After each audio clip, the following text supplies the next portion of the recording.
తెలంగాణ రాకముందు వచ్చిన తర్వాత జర్నలిస్టుల పరిస్థితుల్లో ఎటువంటి మార్పు రాలేదని సీనియర్ జర్నలిస్ట్ సంగెం సూర్యారావు ఆవేదన వ్యక్తం చేశారు. ఉద్యోగ భద్రత లేదని, భవిష్యత్తుపై ఆశలు కూడా పోయాయని అన్నారు. అంబర్పేటలో నిర్వహించిన బీసీ జర్నలిస్టుల సన్నాహక సభ వేదికగా జర్నలిస్టులకు అన్యాయం జరుగుతుందని తెలిపారు. ఏప్రిల్ 23న బీసీ జర్నలిస్టులతో సదస్సు ఏర్పాటు చేస్తున్నట్లు చెప్పారు.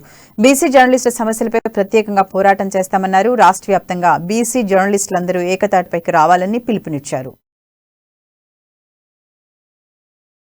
తెలంగాణ రాష్ట్రం ఏర్పడ్డ తర్వాత తొలిసారిగా ఒక రకంగా చెప్పాలంటే దేశంలోనే తొలిసారిగా బీసీ జర్నలిస్టులను ఐక్యం చేయడానికి ఒక తాటి మీదకి తీసుకొని రావడానికి బీసీ సమాజ్ ఆధ్వర్యం లోపల తెలంగాణ బీసీ జర్నలిస్టుల ఫోరం అనే దాన్ని ఒకటి ఏర్పాటు చేసుకుని తెలంగాణ వ్యాప్తంగా ఉన్నటువంటి బీసీ జర్నలిస్టులందరినీ ఆర్గనైజ్ చేయడం జరుగుతుంది. తెలంగాణ బీసీ జర్నలిస్టుల ఫోరం తరపు నుంచి బీసీ జర్నలిస్టుల్లో ఒక చైతన్యాన్ని ముందుకు తీసుకొని రావడానికి, సామాజికంగా వస్తున్నటువంటి అనేక సమస్యలకు బీసీ జర్నలిస్టుల ఆధ్వర్యం లోపల ఒక పరిష్కారాన్ని తీసుకొని రావడానికి తెలంగాణ ఉద్యమం లోపల తెలంగాణ జర్నలిస్ట్ ఫోరం తరఫున ఒక పొలిటికల్ కంపల్షన్ ఏ రకంగా అయితే క్రియేట్ చేయడం జరిగిందో, ప్రస్తుత పరిస్థితులకు అనుగుణంగా బీసీ జర్నలిస్టుల ద్వారా కూడా అటువంటి ఒక పొలిటికల్ కంపల్షన్ ను ముందుకు తీసుకొని రావాలన్న ఉద్దేశంతో ఈ నెల 23వ తేదీన హైదరాబాద్ లోని మోక్షగుండం విశ్వేశ్వరయ్య భవన్ లో తెలంగాణ బీసీ జర్నలిస్ట్